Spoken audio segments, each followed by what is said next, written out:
The shotgun blast echoed off the pines like God's own thunder, splintering the quiet night into 1,000 jagged pieces. Axel shoved me behind him, his body a trembling shield against the storm, whispering, "Run, Julian. Please, just run." But I couldn't move, rooted there on the dock as the rain turned the lake into a churning black mirror, reflecting back the betrayal we'd both ignored for far too long. It started innocent enough, the way these things do in the crisp bite of a Vermont autumn. I'd known Axel since freshman year at Middlebury. Two city kids adrift in the Green Mountains. Him with his easy laugh and that mop of chestnut hair that always fell just right over his hazel eyes. Me nursing a secret crush I buried under layers of bro-code bullshit. We were both theater majors, the kind who quoted Sondheim over cheap IPAs and dreamed of Broadway lights washing away the small-town shadows we'd fled. "Weekend getaway, man," he'd texted me that Thursday, attaching a grainy photo of his family's old cabin on Lake Willoughby. "Dad's out of town. Beers, fishing, no cell service. You in?" Hell yes, I was in. What I didn't know, what no one knew, was that Axel's dad wasn't out of town at all. He had plans. Dark, desperate plans that would rip the fragile thread of our friendship clean in two. We rolled up Friday afternoon in Axel's beat-up Subaru, the kind with a dented fender from that time we joyrode through Burlington after a cast party. The cabin squatted on a spit of land like a forgotten relic, log walls weathered gray, a sagging porch overlooking the water, and a stone fireplace that promised warmth against the chill seeping in from Canada. "Home sweet exile," Axel joked, hauling our duffels inside. The place smelled of pine sap and old leather, with faded photos on the mantel. Axel as a gap-toothed kid in a Red Sox cap, his mom, gone too young to cancer, smiling beside a younger version of the man who'd become our nightmare. Mr. Harlan, retired cop from Boston, broad-shouldered and bull-necked, with eyes like chipped flint. He wasn't there yet, or so Axel thought. "Pops is in Albany for some veteran thing. Won't be back till Sunday." We cracked open the cooler, the clink of bottles a ritual as old as our friendship. Sam Adams for him, something crafty and hoppy for me. We talked shit about our profs, roasted the straight guy in our scene study class who'd butchered his monologue from Angels in America. But under it all simmered something electric, unspoken. Lately, our hangs had stretched longer, brushing knees under diner booths, lingering hugs after rehearsals that left my pulse hammering. Axel had come out junior year, quiet and matter-of-fact over diner fries. "Yeah, I'm gay. Deal?" I'd nodded, throat tight, wishing I could say, "Me too. And it's you." But fear's a hell of a editor, so I played it cool, the reliable sidekick. That night, as the fire crackled and the loons called from the lake, I almost broke script. We were sprawled on the threadbare rug, backs against the couch, feet tangled in that accidental way that felt anything but. "You ever think about it?" he asked, voice low, staring into the flames. "Us, like, beyond this?" His fingers grazed mine, a question wrapped in calluses from hauling set pieces. My heart jackhammered. "Every damn day," I admitted, the words tumbling out like they'd been waiting in the wings. He turned, eyes searching mine, and then his lips were on mine. Soft at first, tentative, then hungry, like we'd both been starving on the same empty stage. It was messy, real. The scratch of his stubble, the taste of hops and smoke, the way his hand cupped my jaw like I was something fragile and fierce all at once. We didn't go further. Too raw, too new. But we fell asleep wrapped in each other, the cabin's walls holding our secret like a confessional. Saturday dawned golden, the kind of New England perfect that tricks you into believing in forever. We hiked the ridge trail, leaves crunching underfoot in a riot of red and gold, stealing kisses behind boulders and laughing like idiots when a chipmunk startled us mid-embrace. "This is it, Jules," Axel said at the summit, arms around me as we overlooked the valley. "No more hiding. I want this you with me." The wind whipped his words away, but they lodged deep, a promise I clung to as we descended, flushed and foolishly happy. We fished off the dock that afternoon, lines dangling lazy in the water, the sun warming our shoulders. Axel told me stories I'd heard 100 times but loved hearing new. His mom's secret recipe for clam chowder, the time his dad caught him with a boyfriend in high school and pretended it never happened. "Pops loves me, deep down," he said, reeling in a perch with a grin. Just stuck in his ways. Army vet, you know? Thinks love's a battlefield. I nodded, but unease flickered. Mr. Harlan's photo on the mantel stared out with that cop's unblinking gaze, like he knew something we didn't. Dusk brought the storm. Low clouds rolling in off the lake, thunder rumbling like a distant artillery. We grilled burgers on the porch, rain pattering tentative on the tin roof, and that's when the truck growled up the drive. Headlights cut through the gloom like accusatory beams. Axel's face drained of color. Shit, he's early. Mr. Harlan burst through the door without knocking. A duffel slung over his shoulder, rain dripping from his parka. He was bigger up close, a wall of flannel and quiet fury, the kind that simmers in dive bars and backroom deals. Axel, he grunted, eyes sliding over me like I was yesterday's news. Who's the stray? Dad, this is Julian. From school. Axel's voice was steady, but his hand found mine under the table, squeezing hard.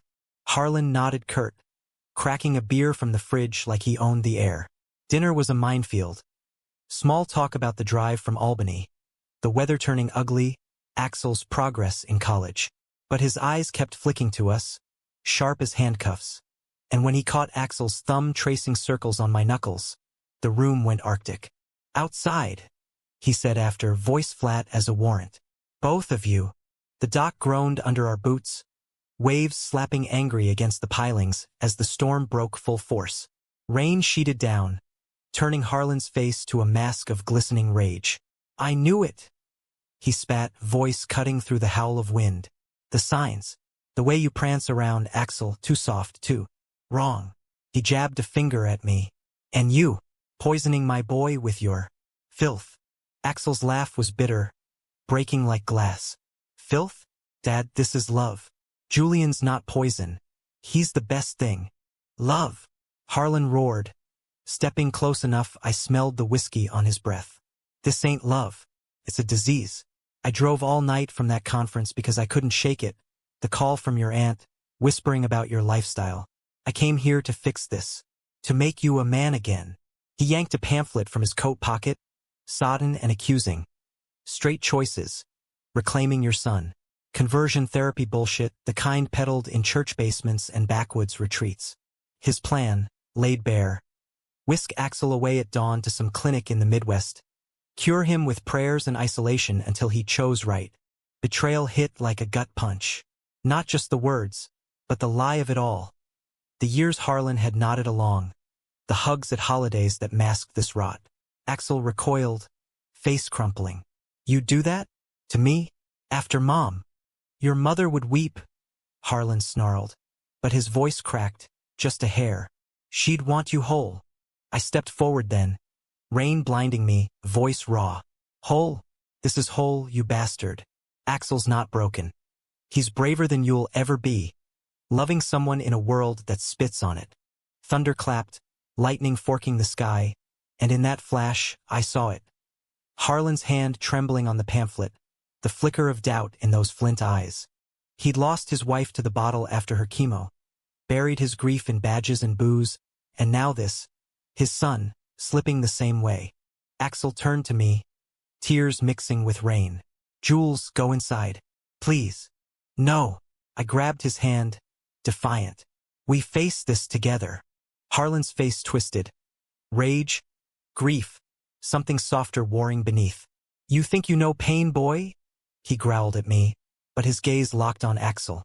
I watched her fade, inch by inch, swore I'd protect you from that emptiness.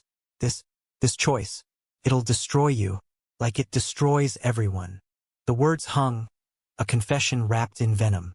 Axel stepped forward, rain streaming down his face like absolution. It destroys us when we hide, Dad. When we hate ourselves because of you. Mom taught me love, real love, the kind that heals. Julian's that for me. Can't you see? Silence, broken only by the lake's roar. Harlan's shoulders sagged, the pamphlet fluttering from his fingers into the water, swallowed whole. He looked at us then, really looked. Two drenched kids clinging like lifelines and something fractured in him. God help me, he muttered, turning away, boots heavy on the dock. I don't know how to fix this. He didn't follow us inside. We huddled by the fire, towels around us. Axel's head on my shoulder as sobs shook him loose. "I'm sorry," he whispered, "for dragging you into my mess." "Your mess is mine," I said, kissing his temple. "Always was." Dawn broke gray and forgiving, the storm spent. Harlan was gone when we woke. Truck tracks muddied in the drive. A note on the counter. "Coffee's on. Albany again. Think on what I said. Love, Dad." No apologies, but no shotgun either. Axel read it twice, folding it careful like a truce. We left that afternoon, the cabin shrinking in the rear view, but something had shifted. Back in Burlington, rehearsals blurred into dates, stolen dinners at the farmhouse tap, walks along the waterfront where the lights danced on the bay like hesitant stars. Axel confronted his dad over Thanksgiving, not with shouts but stories. Mom's last words, urging him to love loud. Harlan listened, silent through the turkey and pie, and when he hugged Axel goodbye, it lingered. A beat too long, a grip too tight. It wasn't a fairy tale fix. Harlan stumbled. Awkward calls, questions that cut too close, but he showed up to our senior showcase, front row, clapping when Axel took his bow in the normal heart. "Proud of you, son," he said after, voice gruff, eyes wet. "And me?" He shook my hand, firm. "Take care of him, Julian, or I'll bury you in the lake." We laughed, the sound light as falling leaves. Graduation came in a whirl of caps and gowns, and that summer Axel and I loaded a U-Haul for New York. Off-Broadway dreams, shoebox apartment in Hell's Kitchen. Harlan drove up for the send-off, cabin keys in hand. "Come back anytime," he said, clapping Axel's shoulder. "Doors open. For both of you." As we crossed the bridge into the city, skyline jagged against the sunset, Axel's hand in mine felt like home. Not the cabin's logs, but something wilder, built to weather storms. Love isn't a cure or a battlefield. It's the quiet choice to stand on the dock when the thunder rolls, holding on because letting go would break you worse. And in America, land of reinvention, that's the real plot twist. Forgiveness isn't weakness. It's the bravest scene of all.